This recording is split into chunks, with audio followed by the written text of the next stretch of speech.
소중한 나. 무한 행복.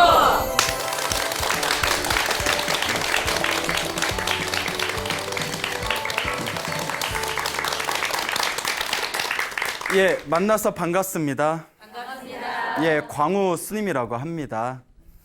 우리 불자들이 닦아야 할 6가지 수행이 있다고 합니다. 그래서 육바라밀이라고 부르죠. 육바라밀 다 들어보셨나요? 네.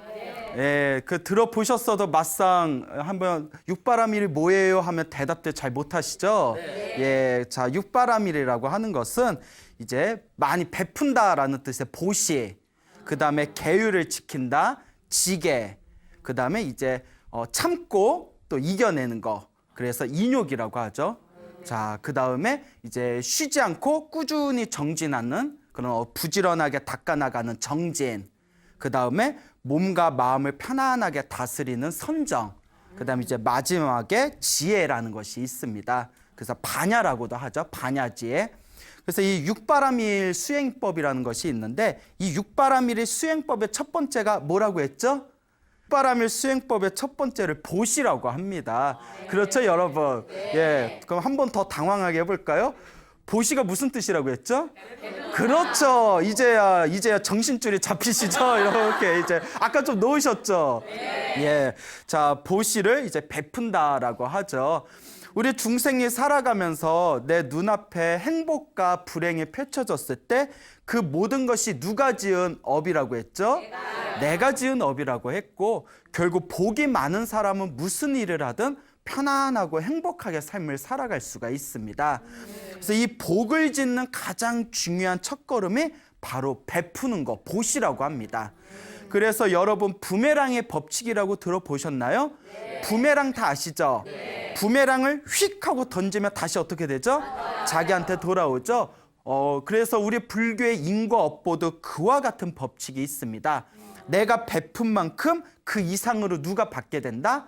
내가 받게 된다는 거죠. 내가 순수한 마음으로 누군가에게 베풀고 또 공양을 올리는 것은 강력한 선업과 복이 돼서 나에게 돌아온다고 합니다.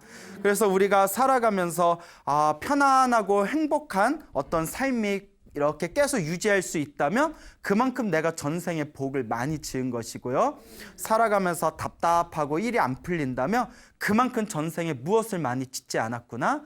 복을 많이 짓지 않았구나라고 유추해 볼 수가 있다. 이런 말씀을 제가 평소에 자주 드렸던 것 같습니다. 근데 우리가 보시를 하면 복을 받는다라는 것은 우리 불자들이 다 알고 있습니다. 그리고 사람들에게 베풀면 반드시 내가 그 보답을 받는다는 것을 우리 사람들이 다 알고 있는데 그게 마음같이 잘 돼요, 안 돼요? 안 되죠. 우리 마음에 욕심, 욕망이 있기 때문입니다. 왠지 막 내 거, 나라는 거, 나의 거, 그리고 막 아끼고 싶어 하는 거, 내가 조금 더 누리고 싶어 하는 거, 이런 마음 때문에 우리가 복을 짓는 보시의 행을 원활하게 실천할 수가 없는 것이죠. 자, 부처님 당시에 꽃을 파는 꽃장수 수마나라는 사람이 있었습니다. 이 수마나라는 사람이 있었는데 이 꽃장수 수마나는 항상 매일같이 그 자스민꽃, 여러분 자스민꽃 보신 적 있으세요? 네. 진짜요? 그래요? 난 저 장미하고 국화 같은 건 봤는데 자스민꽃은 어떻게 생겼는지 잘 모르겠어요. 자스민꽃 8다발을 매일 아침마다 빈비사라 왕에게 바치고 동전 8립을 받았다고 합니다. 그러니까 항상 이제 빈비사라 왕에게 아침마다 이 자스민꽃 8다발을 항상 바치는 것을 일과로 삼았는데 어느 날 이 아침에 일찍 또 이제 왕에게 자스민꽃을 바치기 위해서 이렇게 길을 나서서 시장을 지나고 있는데 저기서 거룩하신 석가모니 부처님과 부처님의 제자분들이 아침에 탁발을 하기 위해서 이렇게 마을로 내려오는 모습을 보게 됩니다. 근데 부처님의 몸에서 환한 이렇게 빛이 일어나면서 부처님의 거룩한 모습을 보며 이 꽃장수 수마나가 가슴에 엄청난 기쁨을 느끼게 됩니다. 어쩜 우리 부처님은 저렇게 위대하고 거룩해 보이실까? 내가 부처님께 무언가 공양을 올리고 싶은데 무엇을 올리면 좋을까? 이런 고민에 빠지게 됩니다. 그래서 무엇을 드릴까 하고 이렇게 이제 자기 주머니도 뒤져보고 주변에 뭘 드릴 게 있나 아무리 살펴봐도 뭐 뾰족한 게 떠오르질 않아요. 뭘 드릴까? 지금 지나가고 계시는데 공양을 무엇으로 올리면 좋을까 하다가 왕에게 올릴 8다발의 꽃이 딱 눈에 띄게 됩니다. 그러니까 그럼 내가 부처님한테 이 꽃이라도 올릴까? 근데 그 꽃은 누구에게 올려야 되죠? 왕에게. 왕에게 올려야 할 꽃을 다른 사람에게 줘버리면 지금으로 치면 횡령이 되는 거잖아요. 그러니까 나중에 이제 왕이 성을 내면서 왕이 벌을 내릴 수도 있지 않습니까? 그 여러분들 같으면 어떡하겠어요? 그냥 왕에게 줄 꽃을 그냥 부처님한테 올리시겠습니까? 예, 당연히 안 그러겠죠. 예. 예. 자, 근데 이 꽃장수 스마나는 심각하게 고민에 빠집니다. 지금 부처님과 스님들이 지나가고 있을 때 지금 공양을 올리고 싶다. 근데 지금 공양을 올릴 만한 게 없다. 근데 여기에 꽃이 있구나. 근데 이 꽃은 왕에게 바쳐야 되는 것이다. 내가 만약에 왕에게 꽃을 바치지 않고 이걸 다른 누군가에게 주었다는 것을 왕이 안다면 나는 사형을 당하거나 나라에서 쫓겨날 수도 있다. 옛날에는 왕이 말 한마디만 하면 뭐 끝이잖아요. 어떻게 해야 될까? 어떻게 해야 될까? 고민하다가 다음과 같은 생각을 일으킵니다. 왕에게 이 꽃을 바치고 왕이 나에게 아무리 많은 돈을 준들 이번 생에 쓰고 나면 다 끝이다. 그렇죠. 우리가 아무리 돈이 많아도 죽은 뒤에 가져갈 수는 없지 않습니까? 하지만 부처님한테 공양을 올린 공덕은 그 선업과 복은 굉장히 크다고 했다. 내가 지금 당장의 손해를 감수하고 부처님께 꽃공양을 올리면 그 공덕을 내가 수없는 세월 동안 태어나고 죽고 태어나고 죽는 끝없는 윤회의 삶 속에서 나는 끊임없이 행복을 누리게 될 것이다 라는 딱 확신을 가지게 됩니다. 그러니까 인과 업보에 대한 믿음이 철저한 불자죠. 그래서 그 꽃을 부처님께 가서 부처님께 꽃을 올립니다. 딱 꽃공양을 올린 뒤에 부처님께 딱 3배를 올리는 순간 부처님께서 꽃공양을 받으시자마자 몸에서 엄청난 100갈래 100개의 광명이 몸에서 뿜어져 나왔다고 합니다. 부처님의 몸에서 환한 광명이 뿜어져 나오는데 부처님께서 그 꽃공양을 받으시고 몸에서 광명이 뿜어져 나온 이유가 그 수마나의 정성 때문이라고 합니다. 그러니까 그냥 꽃을 올린 게 아니라 어떻게 올린 거예요? 자기 목숨을 걸고 올린 거잖아요. 여러분들 같으면 아무리 부처님이 좋아도 여러분 부처님 좋아요, 안 좋아요? 좋아요. 표정 보니까 별로 아니, 관심 없어요. 진짜 좋아요? 예. 부처님이 아무리 좋아도 자기 목숨 걸고 보시할 수 있어요, 없어요? 힘들죠. 힘든 게 아니라 못할걸요? 네, 못하죠. 자, 어쨌거나 이 스마나라는 이 꽃장수는 정말 자기의 목숨을 걸고 자기가 엄청난 왕에게 처벌을 받을 수 있다라는 그런 어떤 손해를 감수하고 정말 정성스러운 마음으로 부처님께 공양을 올렸기 때문에 그 공양을 받는 순간 부처님의 몸에서 엄청난 광명이 뿜어져 나왔다고 합니다. 그러니까 이것은 보시공덕을 올린 그 시주, 우리 수마나라는 꽃장수의 공덕의 힘이라고 볼 수가 있겠죠. 부처님의 몸에서 환한 광명이 뿜어져 나오면서 그 광경을 시장에 있는 수많은 사람들이 봤을 거 아니에요.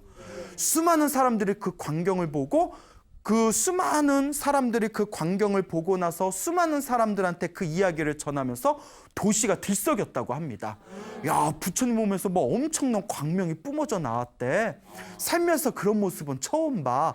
도시가 들썩들썩거릴 정도로 소문이 파다했는데 자기가 올린 꽃공양을 통해서 부처님의 몸에서 환한 100갈래의 광명이 뿜어져 나오는 것을 그 자리에서 본 수마나는 가슴에서 엄청난 기쁨과 희열을 느끼면서 자기가 이제 뒤에 왕에게 어떤 처벌을 받을 것인지 내가 앞으로 이 공양을 올린 뒤에 어떤 손해를 보게 될 것인지 그런 근심과 걱정을 다 놓아버리고 기쁨과 희열이 가득한 채 가벼운 발걸음으로 이제 빈 바구니를 들고 집으로 돌아오게 됩니다. 그 집으로 이렇게 기쁜 마음으로 돌아오니까 거기 이제 수마나에게 부인이 있었어요. 부인이 있었는데 남편이 싱글벙글해서 얼굴이 환한 미소를 가지고 집에 들어오니까 또 바구니는 비어 있잖아요. 그러니까 부인이 어머어머 오늘 대박 쳤나 보다. 오늘 매상 좀 올렸나 보네. 무슨 로또 맞은 사람 마냥. 그래서 여보 오늘 뭐 장사가 잘 됐어요? 꽃을 많이 팔았어요? 아니요 오늘 꽃 판 거 없어 이러는 거예요. 희한해가지고 아니 그러면 그거 빈 바구니를 가져왔는데 그러면 오늘 왕 빈비사라 왕에게 자스민 꽃은 갖다 올리셨어요? 아니 안 올렸어 이러는 거예요. 그 부인이 어이가 없잖아요. 어이가 없어가지고 이 양반이 무슨 얘기를 하나. 자초지종을 물어보니까 이 남편이 하는 얘기가 오다가 거룩한 부처님을 뵀는데 내가 너무나 복을 짓고 싶어서 왕에게 드릴 꽃을 부처님께 공양 올렸는데 부처님 몸에서 환한 100갈래의 광명이 뿜어져 나오는 거야. 야, 내가 오늘 엄청난 복을 줬어. 이렇게 막 자랑을 하는데 부인은 믿음도 없고 지혜도 없고 굉장히 어리석은 여인이었대요. 그러니까 뭐 인과 업보니 복을 짓는다느니 공양을 올린다느니 이런 개념이 없는 거예요. 그러니까 딱 남편 얘기를 듣는 순간 너무나 어이가 없어가지고 우리가 흔히 하는 레퍼토리 있잖아요. 못 살아 못 살아 내가 못 살아 내가 이 인간을 믿고 어떻게 결혼했대 이러면서 이제 우리 막장 드라마에서 나올 법한 그런 대사가 이제 오고 가게 됩니다. 어쩔 거예요 왕에게 올릴 꽃을 다른 사람에게 줘버렸으니 이제 당신 어쩔 거예요 하니까 이 남편 수마나 꽃장수 수마나가 하는 얘기가 뭐 기껏해야 뭐 죽거나 나라에서 추방당하겠지 이렇게 얘기를 하는 거예요. 여러분 이런 남편 있으면 여러분 어떡하겠어요? 예? 좋아요? 예? 대답 안 하시네. 예, 싫어요? 그 부인이 너무나 소름이 끼쳐가지고 큰일 났다. 우리 남편이 미쳤나 보다. 나라도 살아야 되지 않겠냐 해가지고 그 어린 아이를 데리고 왕에게 찾아갑니다. 왕에게 찾아가서 부처님께 꽃을 올리는 꽃장수 수마나의 그 부인입니다. 왕에게 긴히 들을 얘기가 있으니 만나게 해주십시오 부탁을 합니다. 그 빈비사라 왕이 오늘 아침에 항상 오랫동안 항상 제 시간에 가져왔던 꽃을 안 가져오니까 왕도 궁금하던 차에 부인이 왔다니까 무슨 일인가 싶어서 이제 부인을 만나게 됩니다. 오늘 왜 꽃을 안 가져오고 자네는 왜 아이를 데리고 여기까지 왔는가 하니까 왕이시여 죄송하옵니다 통촉하시옵소서 하면서 눈물을 막 펑펑 쏟으면서 우리 남편이 왕에게 올릴 그 꽃을 지나가는 부처님한테 올렸다고 하지 않습니까?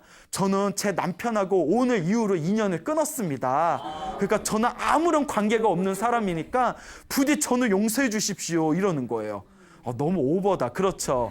근데 여러분들 같으면 남편이 사고 치면 끝까지 같이 가겠어요? 오늘부로 너랑 인연 끝이야. 예. 어떻게 하시겠어요? 말하기 애매하죠? 예. 뭐 아까 오 하거든.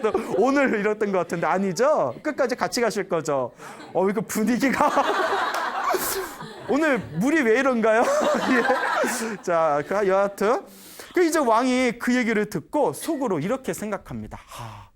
저 여인네는 참으로 어리석고 지혜가 없어서 남편이 얼마나 큰 공덕을 지었는지를 알지를 못하는구나.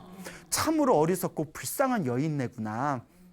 자, 여기서 중요한 게 그 빈비사라 왕은 부처님의 제자였습니다. 그 부처님의 신도였어요. 그리고 부처님께서 깨달음을 얻고 났을 때 부처님께 찾아가서 이 빈비사라 왕이 첫 번째 깨달음을 얻었답니다. 아라한이 되는 거룩한 성자가 되는 4단계 깨달음에서 1단계 깨달음 수다원가를 얻은 성자였다고 합니다. 왕이. 그리고 왕은 확고한 믿음이 있는 부처님의 제자였거든요. 그러니까 이 부처님의 제자이고 부처님의 신도인 빈비사라 왕 입장에서는 자기한테 올릴 꽃을 부처님한테 올렸으니 오히려 화가 나는 게 아니라 더 어떠하겠어요? 기쁘고 좋겠죠. 혹시 수마나가 이걸 다 알고 우리가 빅피처라고 하죠. 큰 그림을 그렸다. 예? 그거 다 알고 혹시 계획했던 걸까요? 예, 그건 아니겠죠. 자, 어쨌거나 왕이 그래 그 일은 내가 알아서 해결할 테니까 너하고는 아무 상관없으니까 돌아가라. 이렇게 이제 이야기를 하고 나서는 이제 빈비사라 왕이 신하들과 함께 시장에서 탁발을 나오신 부처님과 제자들을 궁전으로 모십니다. 거룩하신 세존이시여 제가 오늘 부처님과 스님들께 제가 오늘 공양을 올리겠습니다. 궁으로 드시죠. 그래서 이제 궁으로 모시려고 하는데 부처님께서 이제 왕궁으로 들어가면서 궁전 안에 건물로 들어가지 않고 그 궁전 앞에 앞들에 가만히 앉으셨대요. 그래서 빈비사라 왕이 부처님께서 요 앞들에서 공양을 하시고자 하나 보구나. 딱 눈치채고는 사람은 뭐니 해도 뭐가 있어야 돼요? 눈치가 있어야 돼요. 또 눈치 없이 부처님 안으로 들어가시지 왜 여기 앉아 계세요? 뭐 이러면 이제 진짜 눈치 없는 행동이겠죠. 그래서 이제 신하들을 불러가지고 큰 대형 청막을 쳤답니다. 그 이제 점심을 드실 때 햇살이 뜨거우니까 부처님과 스님들이 이제 그 시원한 그늘 아래에서 공양을 하실 수 있도록 크나큰 대형 천막을 이제 치고 난 뒤에 부처님 옆에서 시봉을 들면서 부처님과 제자분들에게 이제 공양을 올리게 됩니다. 자, 여기서 이제 부처님께서 일부러 궁전 안으로 들어가시지 않고 궁전 앞들에서 공양을 하신 게 수많은 사람들에게 보여주기 위함이었다고 합니다. 무엇을 보여주기 위함이었냐면 수많은 존재가 오늘 꽃공양을 올렸잖아요. 그 꽃공양을 올린 그 꽃의 공덕을 보여주기 위함이었다고 합니다. 수많은 존재가 이렇게 자신의 목숨을 걸고 부처님과 거룩한 선자에게 공양을 올리는 공덕이 얼마나 큰지를 수많은 사람들에게 보여주고 싶어서 일부러 사람들이 쉽게 부처님을 볼 수 있는 앞들에서 공양을 하셨다라는 그런 내용이 적혀져 있습니다. 부처님께서 제자들과 함께 만나게 공양을 드신 뒤에 이제 수많은 사람들이 보는데 앞에서 왕과 모여있는 사람들에게 법문을 하십니다.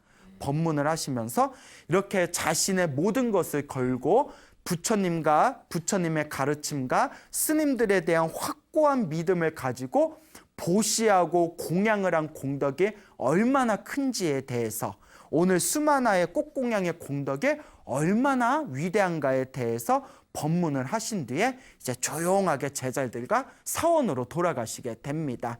그래서 이제 부처님이 사원으로 가는 것을 배웅을 다 하고 난 뒤에 왕이 그 꽃장수 수마나를 부릅니다. 수마나를 딱 불러요. 그러면서 그대가 오늘 나에게 갖다 주어야 할 꽃을 부처님에게 올렸을 때 그대는 두렵지 않았느냐라고 질문을 던집니다. 그때 수마나가 마음으로는 살짝 두려웠으나 부처님께 이 공양을 올린다는 것에 대한 믿음과 기쁨과 희열로서 즐거운 마음으로 공양을 올렸습니다. 이제 이야기를 합니다.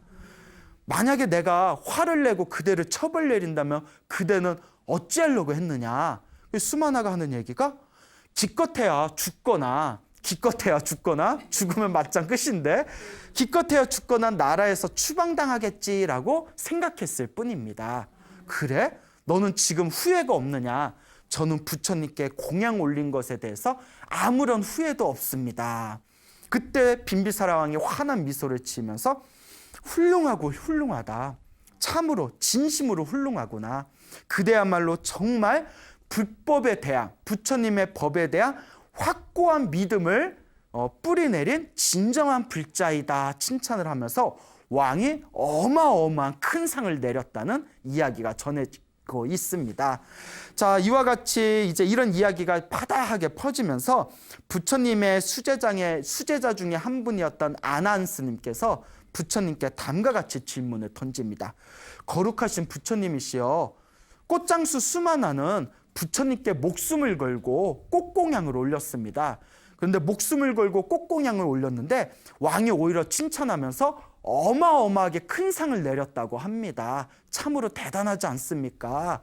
어떻게 꽃공양 한번 올렸는데 그렇게 큰 상을 받는지 참으로 대단합니다. 그 부처님께서 미소를 지으시면서 아나나 그렇게 이야기하지 말아라. 수마나의 꽃공양이 사소하다고 말하지 말아라. 수마나의 꽃공양은 자신의 모든 것을 걸고 자신의 모든 손해를 감수하고 목숨을 걸고 공양을 올린 것이다. 자신의 목숨을 걸고 공양을 올렸는데 어떻게 그 꽃을 사소한 공양이라고 말할 수 있겠느냐라고 하시면서 부처님께서 다음과 같이 얘기하십니다. 수마나가 왕에게 얻은 어마어마한 보물도 앞으로 얻게 될 공덕에 비하면 큰 산 옆에 있는 반딧불과 같다. 수마나는 오늘 열애에게, 붓다에게, 세존에게, 부처님에게 정성스러운 마음으로 목숨을 걸고 꽃공양을 올린 이 공덕의 힘으로 태어나고 죽는 수많은 윤회의 세월 동안 천상세계에 태어나서 하늘세계 신으로 살게 될 것이다. 그리고 하늘의 신으로 살다가 복이 다하고 나면 인간 세상에 태어나서 열심히 수행을 해가지고 깨달음을 얻은 거룩한 성자가 될 것이다. 어찌 수마나의 꽃공양을 사소하다 말할 수 있겠는가라는 내용이 나오고 있습니다. 자, 여기서 중요한 게 수마나가 꽃을 올렸기 때문에 큰 공덕을 받는 게 아닙니다. 꽃을 올렸건 쌀을 올렸건 초를 올렸건 밥을 올렸건 어떤 마음으로 올렸기 때문에? 그렇죠. 자기의 목숨까지 바칠 각오로, 자기의 목숨을 바친다는 것은 자기의 전부를 바친다는 뜻이잖아요. 자기의 전부를 바친다는 마음으로 부처님께 공양을 올렸기 때문에 이와 같은 엄청난 공덕을 받을 수가 있었다라는 것을 우리들이 명심해야 됩니다. 이와 같이 보시, 누군가에게 베풀어서 부처님께 공양을 올려서 얻을 수 있는 이 복력의 힘은 아주 강력하다라는 것을 우리 불자들이 명심해야 됩니다. 그리고 금방 또 수마나가 꽃공양을 올렸다라는 말씀을 드렸는데 경전에 보면 이런 내용이 나옵니다. 여러분들, 우리가 살아가다 보면 일단 이 인생이 얼굴에 잘생긴 사람들이 조금 더 유리한 세상 같지 않아요? 예, 인정하시죠? 예, 왠지 모르게 조금 얼굴에 더 예쁘고 잘생긴 사람들은 조금 더 유리하고 조금 더 이제 사람들에게 좀 보호받고, 예를 들어 똑같이 실수를 해도, 이런 얘기가 저도 굉장히 씁쓸해지는데 제가 뭐 낱말할 처지는 아니지만 똑같이 실수를 해도 조금 얼굴에 못 나고 조금 그러면 좀 화를 더 많이 내고, 좀 그런 것 같지 않아요? 좀 예쁘거나 잘생긴 사람이 실수하면 괜찮아, 그럴 수도 있지. 야, 너도 이런 실수를 다 하네? 막 약간 이런 옆에 있다 보면 굉장히 이제 좀 화가 나고 짜증나는 경우가 있지 않습니까? 여러분 그런 거 못 느끼셨나요? 자, 이와 같이 우리가 중생들이 살아가고 있는 이 세계를 욕계라고 합니다. 무슨 세계? 욕계. 왜 욕계냐? 욕 나온다고 해서 욕계가 아니라 살다 보니 이 세계 진짜 욕 나오네 뭐. 그래서 욕계가 아니라 욕망으로 이루어진 세계라는 거예요. 욕망으로 이루어진 세계인데 이 욕망 중에서 가장 강력한 욕망이, 인간이 가장 강력한 인간의 욕망 중에 하나가 음욕이랍니다. 음욕은 다른 말로 성욕을 뜻하죠. 성욕, 가장 강력한 욕망이 성욕인데 성욕의 밑바탕에 예쁘고 잘생긴 사람에 대한 어떤 기울여지는 마음이 있습니다. 그렇죠. 예쁘고 자기 마음에 드는 이상형을 막 이렇게 고르고 싶은 마음이 있지 않습니까? 근데 이게 과학적으로 밝혀졌어요. 그 뇌신경의학이 하지 않습니까? 예쁜 사람을 볼 때 우리 뇌에서 마약을 먹었을 때와 비슷한 그런 어떤 조건이 형성된답니다. 그러니까 이렇게 예쁘거나 잘생긴 사람을 이렇게 보고 있으면 기분이 좋아지는 이유가 당신 내 마음의 착각이 아니라 뇌에서 마약을 먹었을 때 기분이 좋아지는 현상하고 비슷한 호르몬이 나온다고 합니다. 자, 근데 중요한 게 이번 생에 예쁘고 잘생긴 사람으로 태어나는 이유가 전생에 꽃공양을 올렸거나 꽃을 공양 올렸기 때문에 꽃과 같이 아름다운 외모로 태어난다는 거예요. 그리고 두 번째, 화를 내지 않을 때, 화를 많이 내는 사람은 죽어서 독사로 태어나거나 항상 독을 품고 있기 때문에 화를 내면 다른 사람의 마음에 상처를 주고 막 얼굴을 찡그리게 되잖아요. 그래서 못생긴 과부를 얻게 된다고 합니다. 등등의 얘기가 있죠. 자, 이와 같이 꽃공양을 올린 공덕은 다음 생에 엄청나게 아름다운 외모를 얻게 되고 무엇보다 중요한 게 항상 사람들에게 사랑받는 과보를 얻게 된다고 합니다. 그 수마나 존자도 수마나라는 이 꽃장수도 부처님께 꽃공양을 올린 공덕으로 아마 태어날 때마다 아름다운 외모를 얻게 되고 항상 사람들에게 사랑받는 그런 존재로 태어나지 않겠냐. 우리가 이렇게 한번 유추해 볼 수가 있겠습니다. 그렇죠? 예. 자, 이와 같이 우리가 무언가 보시를 하고 공덕을 짓고 복을 짓는다는 것이 얼마나 중요한가에 대해서 우리 불자분들이 끊임없이 마음으로 되새겨 보시길 바랍니다. 그 부처님 당시에 수달이라는 이름을 가진 큰 부자가 있었습니다. 수달, 이름이 수달이에요.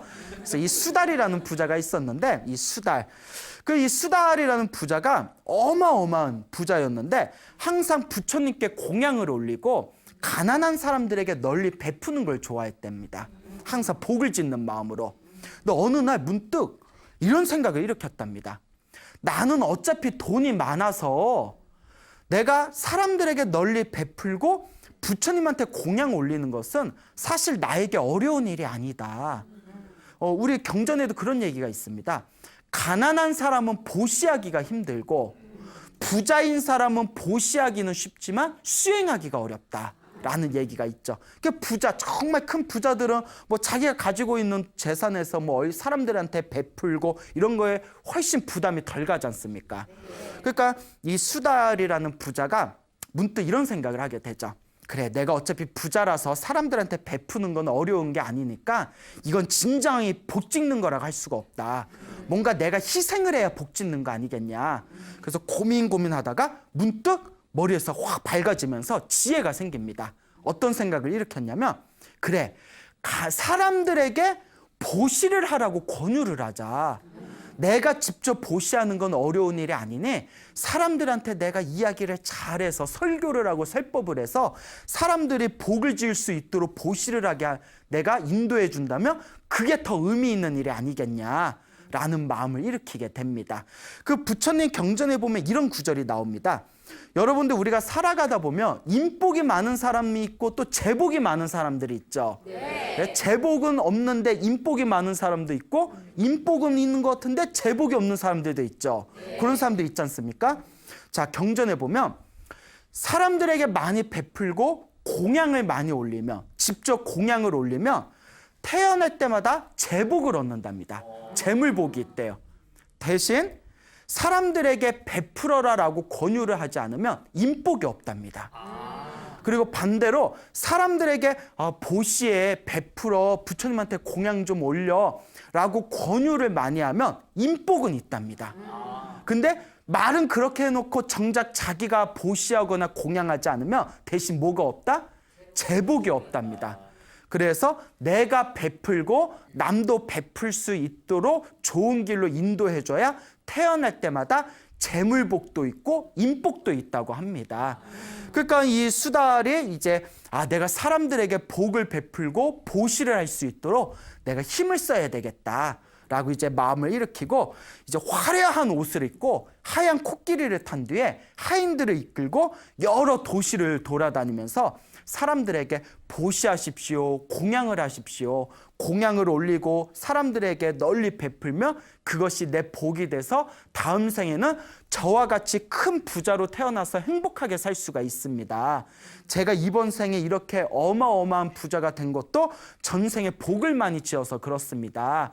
그러니까 여러분들 사소한 조그만 거라도 좋으니까 부처님께 공양을 올리고 주변에 가난한 사람들한테 베푸십시오라고 이렇게 널리 도시를 다니면서 설교를 하니까 사람들이 막 믿음이 생겨가지고 앞다투어서 막 보시를 올렸답니다. 자, 그런 상황에 어느 거지 여인이 있었다고 합니다. 이 평생을 거지로 살았던 여인이 얼마나 가난한지 유일한 재산이 자기의 알몸을 가리는 담요 하나뿐이 없었대요. 담요 하나로 자기 몸 하나 가려가지고 맨날 하루하루를 이제 걸식을 하면서 사람들에게 밥을 빌어먹으면서 살았던 거지 여인이 있었는데, 이 거지 여인이 어느 날 이렇게 시장을 왔는데 저게 사람들이 바글바글 거리는 거예요. 아니, 무슨 행사가 있나? 무슨 잔치가 있나? 그래서 사람들한테 물어보니까 저기 수달장자, 수달이라는 큰 부자가 와서 사람들에게 물건이라든가 음식을 받고 있는 것이다. 그 거지 여인이 깜짝 놀라가지고, 아니, 수달장자는 이 땅에서도 손꼽히는 최고 부자 중에 하나인데 뭐가 아쉬워서 사람들한테 물건을 구걸하는 겁니까? 하니까 그 옆에 있던 사람이 웃으면서, 에이, 저 사람이 뭐가 아쉬워서 구걸을 하겠냐. 그게 아니라 수달장자는 부처님 제자인데 부처님의 가르침을 받들어서 사람들에게 복을 지을 수 있도록 보시를 권하고 있는 것이다. 그래서 사람들이 수달장자의 이야기를 듣고 다들 감명을 받아서 다들 자기가 갖고 있는 것을 공양 올리거나 가난한 사람들에게 베풀기 위해서 수달장자에게 이렇게 보시를 대신 올리고 있는 것이다 라는 이야기를 듣고 이 거지 여인의 마음이 찌릿하고 이제 마음이 움직이게 됩니다. 수달장자 같이 큰 부자도 저런 공덕을 짓는데 나는 지금까지 뭘 하면서 살았는가? 평생을 거지로 살면서 내가 누군가에게 베푼 적이 있었다 말인가 하고 곰곰이 자기 삶을 살펴봤더니 한 번도 누군가에게 베푼 적이 있다 없다? 없었던 거예요. 그때 이 거지 여인이 진지하게 다음과 같이 고민합니다. 내가 이번 생에 이렇게 지지리도 복이 없이 거지로 살아가게 된 것은 그만큼 전생에 무엇을 많이 안 지어서 그렇다. 복을 많이 안 지어서 그런데 전생에 지어놓은 복이 없어서 이번 생 이렇게 거지로 살아가고 있는데 이번 생에도 내가 복을 짓지 않으면 다음 생에도 무엇으로 태어날까? 거지로 태어나지 않을까라는 생각을 일으키게 됩니다. 여러분, 다음 생에도 우리가 이렇게 살아야 된다 생각하며 거지로 살았던 사람이 다음 생에도 거지로 살아야 된다 하면 얼마나 그지 같은 일이에요. 예? 그러니까 막 마음이 막 미치고 팔짝 뛰는 거예요. 그래서 이제 심각하게 고민을 한 뒤에 내가 이번 생에는 나도 무언가를 보시해야 되겠다. 그럼 내가 뭘 보시할까? 가진 게 있어요, 없어요? 아무것도 없는 거예요. 유일하게 하나, 뭐가 있어요? 알몸을 가리고 있는 담요만 있는 거예요. 알몸을. 근데 그 담요를 벗으면 또 돼요, 안 돼요? 안 돼. 그거는 자기만 창피한 걸 떠나서 민폐예요, 민폐.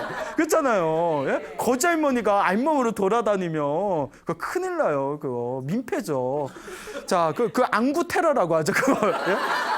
근데 이 거지 할머니가 도저히 공양 올릴 게 없으니까 고민하다가 내가 지금까지 제대로 보시한 게 없는데 이번에도 보시할 게 없다는 핑계를 대고 이번 기회를 놓치면 내가 다음 생에 또 어떻게 무엇으로 태어날지 어떻게 장담하겠냐.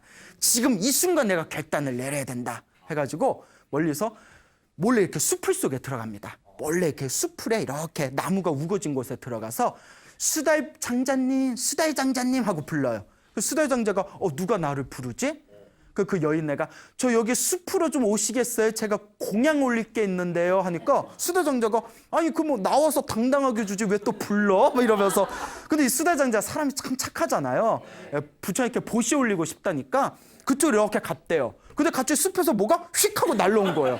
수다장자가 얼떨결에 딱 받았는데 뭐 아주 더러운 걸레 같은 게 누가 뭐 걸레를 던져? 이런 생각이 들더래요.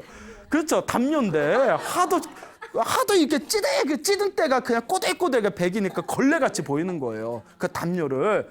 근데 이게 뭔가 누가 나한테 장난을 치나. 그래서 하인한테 말합니다. 야, 누가 나한테 걸레 같은 이 담요를 던졌는데 내가 이 뜻을 모르겠다. 차마 이걸 보시한다는 건 상상도 못한 거죠. 너무 더러우니까. 야, 하인한테 저 숲에 가서 무슨 일인가 한번 확인해봐라. 그 하인이 가가지고 숲에 딱 갔는데 여기 뭐 사람인 듯 짐승인 듯 사람인 듯 사람 아닌 사람 같은 너가 보이는 거예요.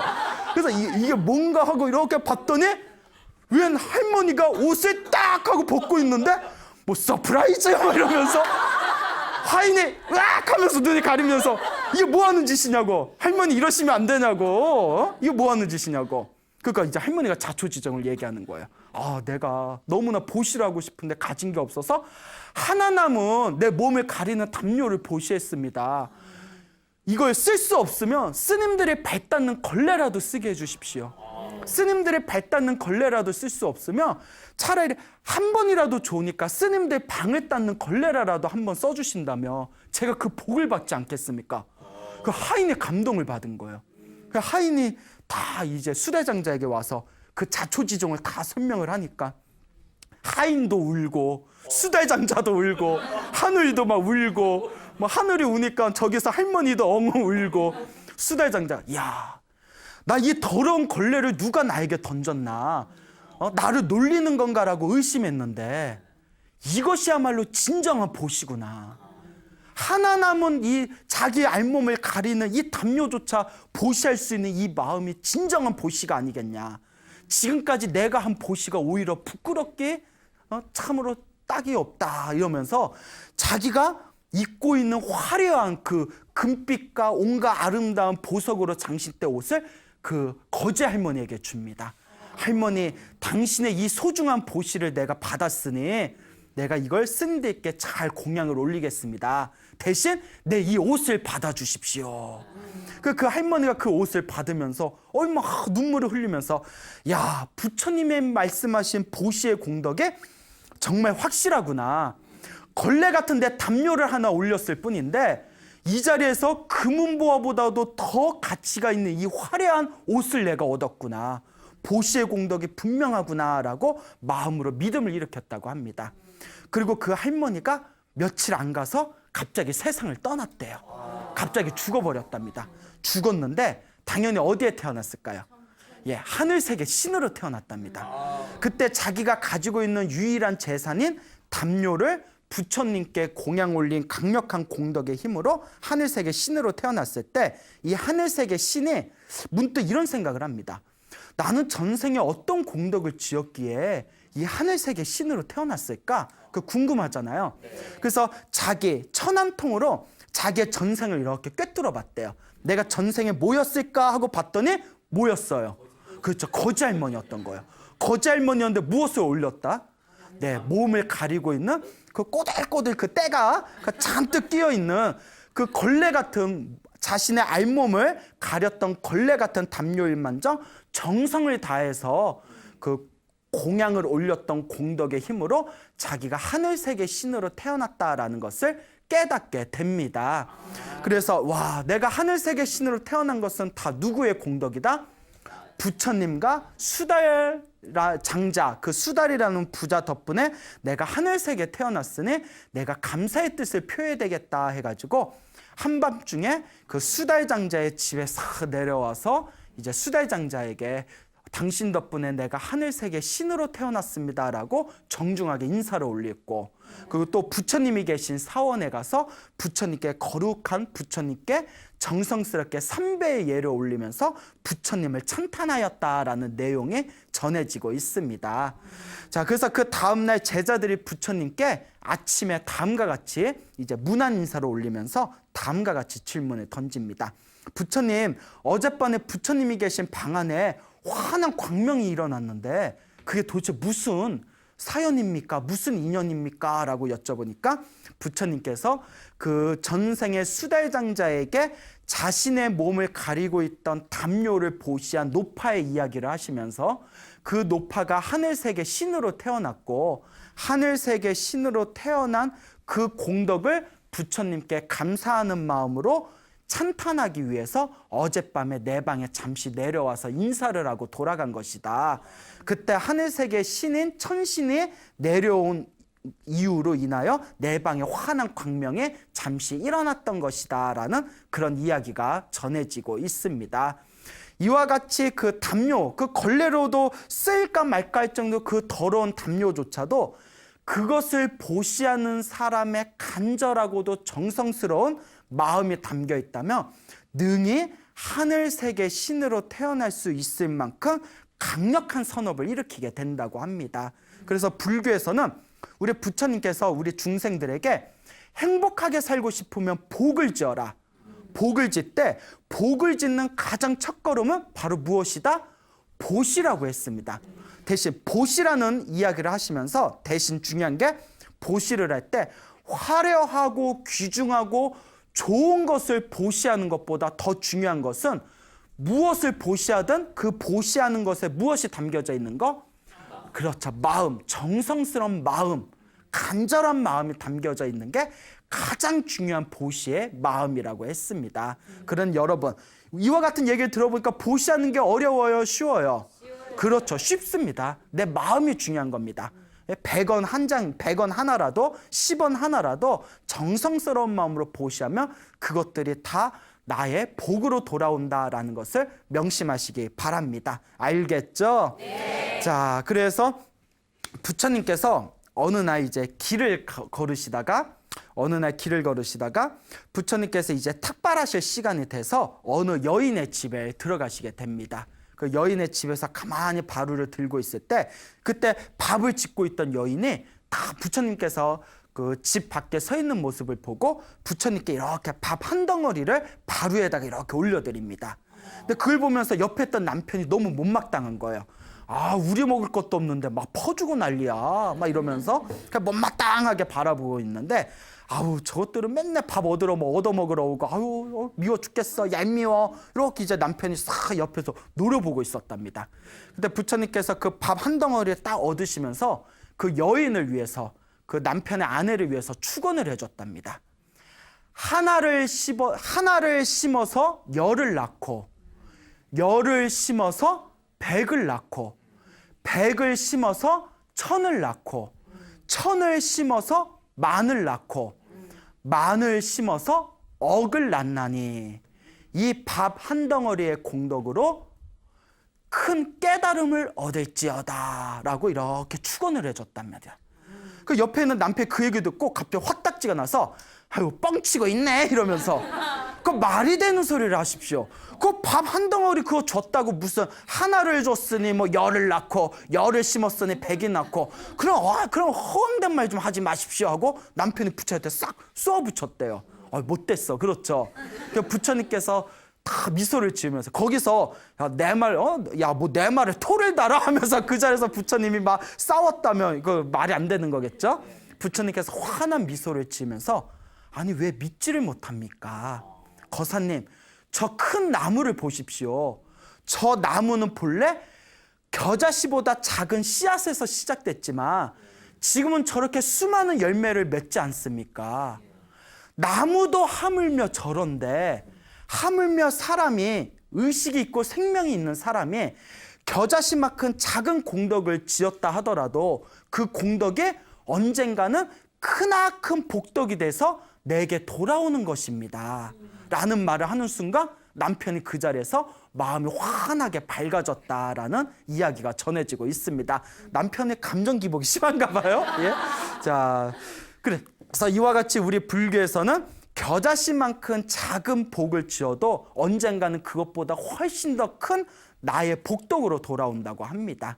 그러니까 지금 살아가면서 행복하고 편안하고 좋은 일이 많이 일어나시는 분들은 내가 그만큼 무엇을 많이 지었다. 내가 전생에 복을 많이 지었구나. 그러니까 이번 생에도 열심히 복을 지어야 되겠다라는 마음을 일으키셔야 됩니다. 근데 살아가면서 힘들고 괴롭고 일이 잘 안 풀리시는 분들은 내가 그만큼 전생에 복을 짓지 못했구나. 그러니 다음 생을 위해서라도 이번 생에는 내가 부지런히 복을 짓자. 이와 같이 마음을 일으키셔야 됩니다. 여러분들께서 하나하나 지어나가는 작은 공덕이라 하더라도 그것이 언젠가 큰 복이 되어서 나에게 돌아온다는 이 인과응보의 법칙을 철저히 믿으시기 바랍니다. 여러분 행복해지고 싶습니까? 네. 행복한 삶을 창조하고 싶습니까? 네. 복을 지으십시오. 선업을 지으십시오. 공덕을 쌓으십시오. 복과 선업과 공덕의 힘이 여러분들을 진정한 행복의 길로 이끌어 줄 것입니다. 여기서 마치겠습니다. 소중한 나 무한 행복.